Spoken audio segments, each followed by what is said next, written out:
আসসালামু আলাইকুম এভরিওয়ান, কেমন আছেন সবাই? আশা করি সবাই অনেক বেশি ভালো আছেন।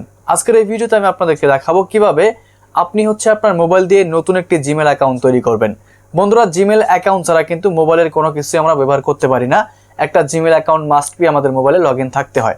সো এই জন্যই আজকের এই ভিডিওতে আপনাদেরকে আমি দেখাবো কিভাবে সঠিক নিয়মে আপনি আপনার মোবাইল ফোনের মাধ্যমে নতুন একটি জিমেল অ্যাকাউন্ট তৈরি করবেন। জিমেল অ্যাকাউন্ট খোলার জন্য কয়েকটা মাধ্যম রয়েছে, আমি আপনাদেরকে একদম সহজ যে মাধ্যম সেটা দেখাচ্ছি। প্রথমত মোবাইল থেকে আপনি প্লে স্টোরটা ওপেন করবেন। প্লে স্টোর ওপেন করার পর উপর দিকে দেখতে পারবেন প্রোফাইল চিহ্ন রয়েছে, এখানে ক্লিক করবেন, অথবা আপনাদের সামনে সাইন ইন লেখা চলে আসবে, সেখানে ক্লিক করে দেবেন। এবার আমাদের সামনে এরকম একটি পেজ চলে আসবে। এখন নতুন জিমেল অ্যাকাউন্ট খোলার জন্য নিচের দিকে দেখতে পারবেন লেখা রয়েছে ক্রিয়েট অ্যাকাউন্ট, আমরা এখানে একটা ক্লিক করব। তারপর দেখতে পাচ্ছেন ফর মাই পার্সোনাল ইউজ, এখানে ক্লিক করতে হবে। এইবার আমাদের জিমেল অ্যাকাউন্টের জন্য একটি নাম দিতে হবে, first name and last name. আর এখানে আপনি এমন একটা নাম দিবেন যে নামটা যেন পরবর্তীতে আপনি মনে রাখতে পারেন। কারণ আপনি যদি এই জিমেল অ্যাকাউন্টের পাসওয়ার্ড কোনো কারণে ভুলে যান, তাহলে এই জিমেল অ্যাকাউন্টটাকে রিকভার করার জন্য আপনার এই নামটার প্রয়োজন হবে। তাই অবশ্যই এমন একটি নাম দিবেন যে নামটা যেন আপনার মনে থাকে। Okay, first name and last name দেওয়া হয়ে গেলে নিচের দিকে দেখতে পাচ্ছেন নেক্সট লেখা রয়েছে, আমরা এখানে একটা ক্লিক করব। তারপর দেখতে পাচ্ছেন ডেট অফ বার্থ, এখানে কিন্তু আমাদের ডেট অফ বার্থ দিতে হবে। আপনি আপনার ডেট অফ বার্থটা এনআইডি কার্ড অনুযায়ী দিয়ে দিবেন, বা আপনার এনআইডি কার্ড অনুযায়ী দিতে হবে এমন কোনো কথা নাই, আপনি যে কোনো একটা দিলেই হয়ে যাবে। সো আমি আমার ডেট অফ বার্থটাকে দিয়ে দিচ্ছি। তারপর দেখতে পাচ্ছেন জেন্ডার রয়েছে নিচের দিকে, এখানে ক্লিক করার পর আপনি আপনার জেন্ডার সিলেক্ট করবেন, ফিমেল নাকি মেল সেটা সিলেক্ট করবেন।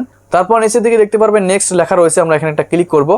এইবার এখানে কিন্তু আমাদের জিমেলটাকে লিখতে হবে, মানে আপনি যে জিমেলটা ব্যবহার করবেন সেটা কি নাম দিয়ে হবে সেটা কিন্তু আপনাকে এখানে লিখতে হবে। সো আপনি চাইলে আপনার যে প্রথম নাম দিয়েছেন first name and last name সেটাও দিতে পারেন, অথবা আপনি অন্য কোনো জিমেল অ্যাড্রেসও দিতে পারেন। তো বন্ধুরা, নামের শেষে কিছু একটা নাম্বার আপনি অ্যাড করে দিবেন, না হলে কিন্তু জিমেলটা নিবে না, ঠিক আছে? তো দেখতে পাচ্ছেন আমি শাহেদ হাসান 473 দিলাম, অ্যান্ড নেক্সট বাটন একটা ক্লিক করবো। দেখতে পাচ্ছেন এই নামটাও অলরেডি অনেকেই ইউজ করেছে। সো আমি এখানে আরও কিছু নাম্বার অ্যাড করে দেবো, না নেক্সট বাটনে ক্লিক করবো। দেখতে পাচ্ছেন এবার কিন্তু আমাদের জিমেলটা নিয়ে নিয়েছে। এখন আমাদের জিমেলের জন্য একটি 8 সংখ্যার স্ট্রং পাসওয়ার্ড দিতে হবে। Letter, number and special character দিয়ে আপনি 8 সংখ্যার একটি স্ট্রং পাসওয়ার্ড দিয়ে দিবেন। ওকে বন্ধুরা, পাসওয়ার্ডটা দেওয়া হয়ে গেলে নিচের দিকে দেখতে পাচ্ছেন নেক্সট লেখা রয়েছে, আমরা এখানে একটা ক্লিক করে দিচ্ছি। এবার দেখুন আমাদের জিমেলটা কিন্তু এখানে শো করতেছে। এখন আমরা নিচের দিকে নেক্সট বাটন একটা ক্লিক করব। এবার দেখতে পাচ্ছেন নিচের দিকে একদম আই অ্যাগ্রি লেখা রয়েছে, আমরা এখানে একটা ক্লিক করে দেব।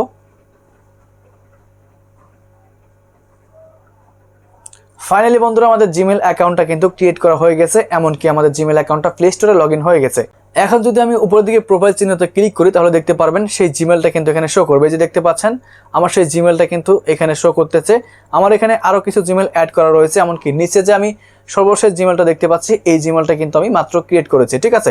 সো এবার আমি এই জিমেলটা দিয়েই কিন্তু সব কিছু ব্যবহার করতে পারবো, প্লে স্টোর, গুগল বা ইউটিউব সব কিছু ব্যবহার করতে পারবো, ঠিক আছে? সো এইভাবেই আপনি কিন্তু খুব সহজেই আপনার মোবাইল ফোনের মাধ্যমে একটি জিমেল অ্যাকাউন্ট তৈরি করতে পারবেন। আর জিমেল অ্যাকাউন্টের পাসওয়ার্ড কিভাবে রিকভার করতে হয়, যদি এই সম্পর্কে ভিডিও চান, অলরেডি আমাদের ভিডিও মেক করা আছে, আই বাটনে দেওয়া থাকবে। তো আপনারা সেই ভিডিওটা দেখে জিমেল অ্যাকাউন্টের পাসওয়ার্ড রিকভার করে নিতে পারবেন। সো বন্ধুরা, এই ছিল আমাদের আজকের ভিডিও। দেখা হচ্ছে নতুন কোনো ভিডিওতে। সবাই ততক্ষণ ভালো থাকবেন, সুস্থ থাকবেন। আল্লাহ হাফেজ।